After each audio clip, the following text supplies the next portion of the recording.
What's up, everybody? It is good to be back. As we told you a couple of weeks ago, we've been moving out of our old studio and getting acclimated into our new setup, so it's been a bit of a grind. But a lot has happened in comics and geekdom over the past 2 weeks as well, and we're going to pick things up with DC dropping the new Batman #1 written by Matt Fraction, which comes with a new look and a more jaded outlook for the Dark Knight, as well as a new Batmobile. Having said that, these new #1s have understandably become less of an exciting event than they once were, and that's because both Marvel and DC have turned these title resets into a bit of a gimmick over the past 10 to 15 years. I mean, the original Batman title ran for over 70 years and more than 700 issues before DC restarted the title for the first time back in 2011 as they kicked off the New 52 era. But since then, DC has reset the book 2 more times, including Rebirth in 2016 and now the new #1 we're talking about today, making this the 3rd title reset in 14 years. So that definitely rips some of the excitement out of it, but that doesn't mean it won't lead to a good story. In fact, Matt Fraction's fresh take on Batman, combined with the incredible art and designs of Jorge Jimenez, has this new run set up to be very interesting, especially as it ties into DC's KO event, which we actually get a crazy teaser for at the end of this first issue. So we'll look at that later on in the episode as well. But let's jump into this Batman #1 and see what this new creative team is cooking up. The issue opens up with Officer Jim Gordon and his partner grabbing something to drink during their shift. Now, for those of you who might be confused at seeing Gordon back in uniform, he retired as commissioner during James Tynion's Batman run, but he's recently rejoined the Gotham Police Department as a beat cop after the events of the Dying City story arc, where the Riddler manipulated him into committing homicide, which left him seeking a fresh start. Not to mention, he was looking for a way to keep an eye on Vandal Savage, who has been the commissioner in Gotham since Gordon retired, and is clearly running the department to serve his own nefarious agenda. In fact, he was recently tied to the shadowy and cult-like Elixir organization in the Detective Comics title, which was caught harvesting the blood of young orphans in Gotham. So yeah,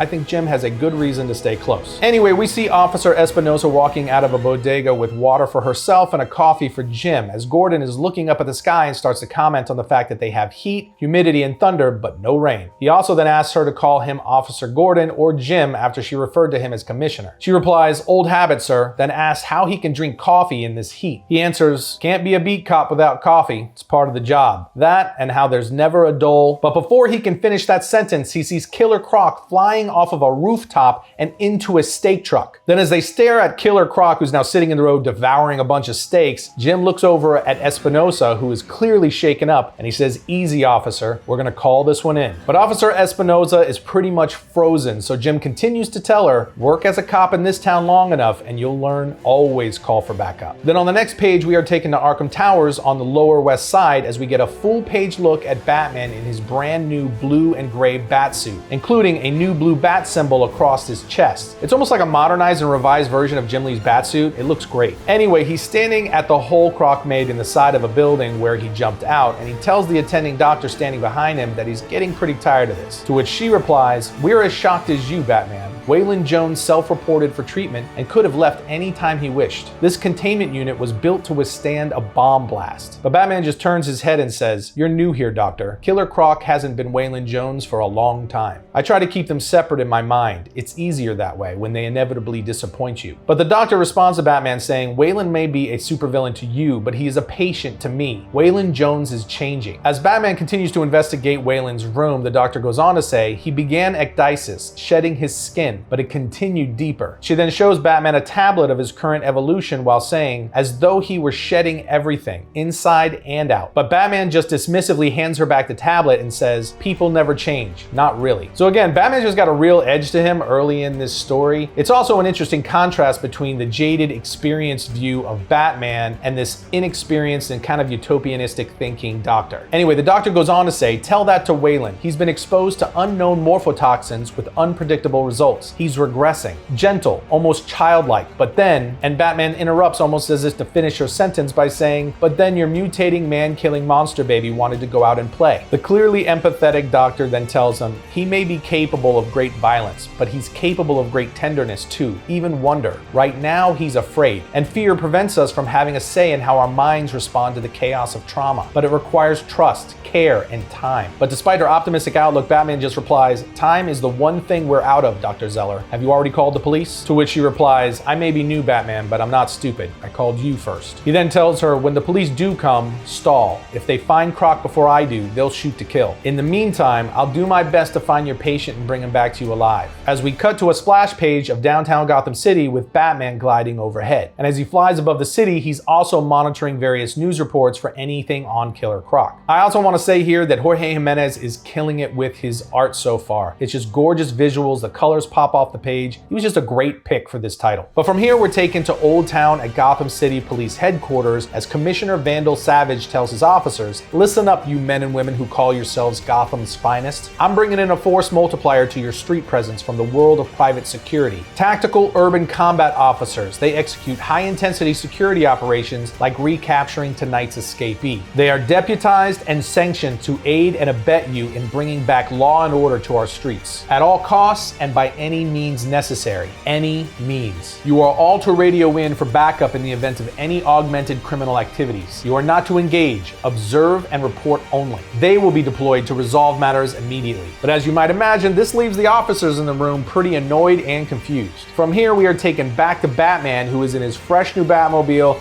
and it clearly looks inspired by Batman the Animated Series. It almost looks like the BTAS Batmobile and the Batmobile from the Batman movie had a baby, and I gotta tell you, I'm digging it. But we see Batman flying down the road with Alfred Pennyworth riding shotgun. But no, they have not returned Alfred back to life. This is an AI Alfred created by Batman to act almost like his Jarvis. And he infused it with Alfred's personality, which makes for some really fun back and forth dialogue. In fact, AI Alfred immediately starts commenting on Batman looking moody and silent this evening. Batman doesn't respond, so he says, where are we going? To which Batman replies, playing a hunch. So Alfred answers, literal as always, sir. Well done. Bruce then starts to say, either that doctor is right or I am. People can change or they can't. To which Alfred responds, and which do we find worse? But at that moment, a call comes in over the police radio saying, all cars reported 1031 north end of Robinson Park. So Batman pops a quick U-turn and heads to the scene. And when we arrive at Robinson Park, we see a gang of guys chasing two girls. These creeps are chasing these girls, taunting them with scissors and threatening them, and the girls are desperately trying to escape. But despite their efforts to escape, the gang does catch up to them, but thankfully, before they have a chance to do anything, Batman plows through them with his Batmobile. Batman then jumps out of the car and makes quick work of the rest of the gang members. He then turns to the two young women saying, the creeps have decided Robinson Park is a hunting ground. The police don't think it merits concern. I disagree. Sorry I couldn't get to you sooner. You both need trauma and medical care. He then notices something odd in one of the girls' hair and he reaches out for it as he says, ma'am, hold still a moment. She starts to freak out a little bit, but he just plucks a blue butterfly from the side of her head saying, look, Morpho Manalis. She's a long way from home. Then as Batman weirdly starts walking away with his butterfly, the girl named Donna shouts, wait, you're leaving us alone? He replies, never. EMT arrives in 3 minutes. Until then, he then speaks into his gauntlet and commands car, protect them, followed by the Batmobile revving up to act as a deterrent until the EMTs arrive. I don't know about you, but I would accept the Batmobile as a bodyguard. Anyway, we then see Batman walk toward the nearby Gotham Natural History Museum, and in the parking lot, he notices animal remains. AI Alfred then appears saying, oh dear, what a mess. To which Batman replies, trail of blood spatter leads from here to the exhibit hall. It's Croc.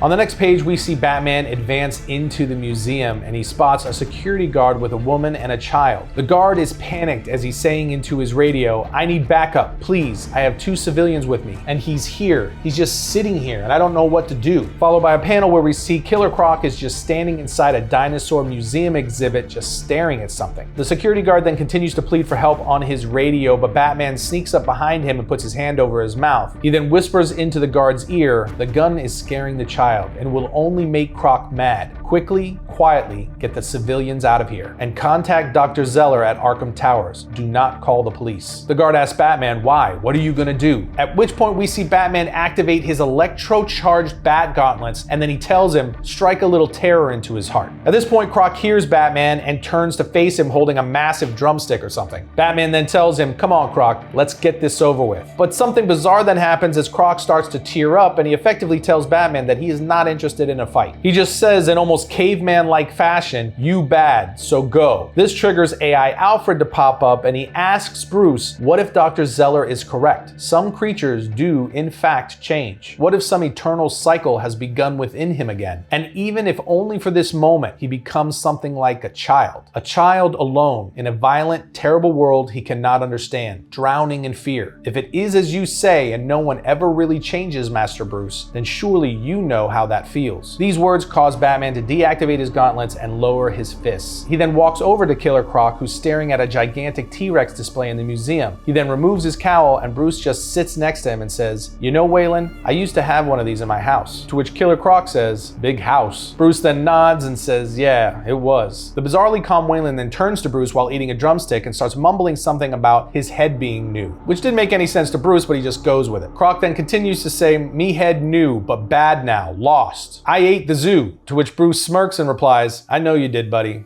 I know." Croc then looks up at the dinosaur and says, "Him head like me up there," which causes Bruce to start catching on, and he asks Waylon, "How so? You mean a king?" And Waylon replies, "No, mean bad, scary, hungry, can't think. Head bad, maybe am bad." But at this point, Dr. Zeller and her staff arrive from Arkham, and she says, "Hello, Waylon, I came to help," while she's holding a small T-Rex in her hand. She then begins to approach Waylon while she asks, "Do you want my help? Would you like to come home?" Croc then looks at the little dinosaur, which is obviously one of his toys back at Arkham, and he starts to show some remorse. But Dr. Zeller just tells him, "You made a bad choice, Waylon. Now you can make a good choice. Come home, let me help you." Killer Croc then takes the toy and agrees as he starts to walk out of the building with the staff. But before he leaves, he turns and walks back to Batman and says, "Home now, she help." But then he interestingly asks Batman, "Who help you?" Batman, who now has his cowl back on and fully understands what it is that Waylon is trying to say, answers, "My head is okay, Waylon. I don't need help." But Killer Croc Waylon Jones is not buying it, and he hands Batman his little toy while saying, "If you say so," followed by turning and walking away, leaving Batman standing there by himself holding this little toy dinosaur and clearly stunned by what just happened. Then on the next page, we see the Batmobile flying through the city and returning to the Upper West Side and Pennyworth Manor. And once he arrives at this new Batcave, he removes his cape and cowl and places the toy T-Rex Croc gave him on a shelf while saying, "Some trophy." Then at that moment, a voice comes in over the radio saying, "Hey there, boss, you got your ears on?" To which Batman responds, "Always, Robin. It's the emergency frequency." So Robin follows up by asking, "Is there anybody on the police force you're friendly with these days?" And as Batman turns to go grab his cape and cowl once again, he says, "Don't like the sound of that. Why?" And as we turn the page, we see Tim Drake Robin being held at gunpoint by two officers as he stands over top one of these gang members. And with that, the first issue of this new Batman run comes to an end.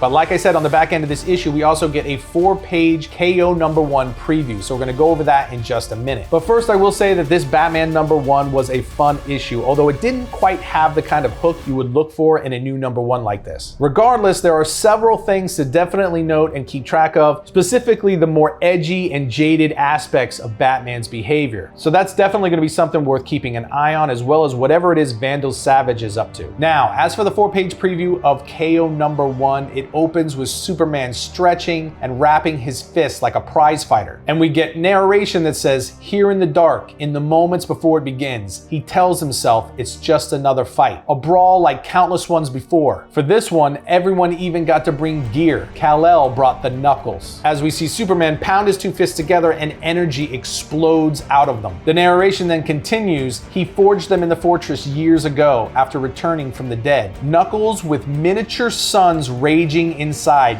angry suns taken from empty universes. He thought about calling them Dawn's Day Knuckles, but Lois shut that down fast. Even so, with them, he's stronger, faster, ready to throw down. He's fought tougher fights than this, fought in other dimensions, other universes, fought gods, titans. What's one more fight?" We then see doors open, and just as Superman is about to walk out, he looks and says, "What the?" But we don't get to see what Superman is looking at just yet, because on the next page we find Bruce, Clark, and Diana sitting around in street clothes playing a board game. A board game that looks like Chutes and Ladders with their superhero personas as the figures. They go back and forth messing with each other about who's going to win the game and how bad Clark is at strategy. But then the narration picks up saying they play on, and as they do, they talk as friends, family, not colleagues or heroes. They talk about their children, Jonathan, Damian, Elizabeth. An hour later, the game is still not over, though they're all within a few spaces of the watchtower, the finish line. At which point we see Lois look out the window and say, "Guys, why is it so bright out?" Followed by the rest of them turning and looking in the same direction and seeing a glowing red light. With the narration continuing, what Clark sees out the window makes his blood run cold.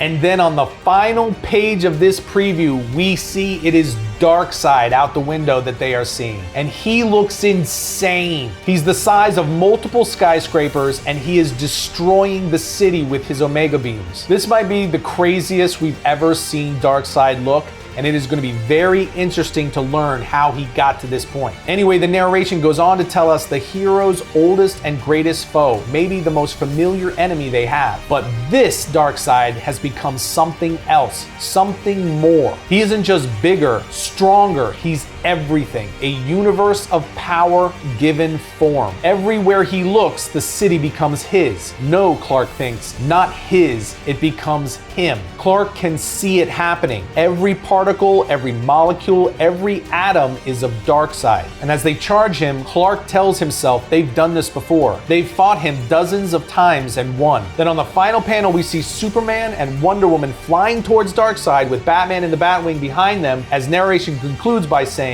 "This fight is like nothing they've faced, ever." And with that, we get a to be continued in KO #1, which drops in early October, and this preview was an incredible primer for that release. This is absolutely one of the best setups and teases for an event to come out of DC in recent years, and we will definitely be covering this event in its entirety when it hits. But that's just our take. What do you guys think about the beginnings of this new era for Batman? And are you hoping that it leads anywhere specific? Let us know down in the comments. Otherwise, we will see you next time when we talk about all things comics.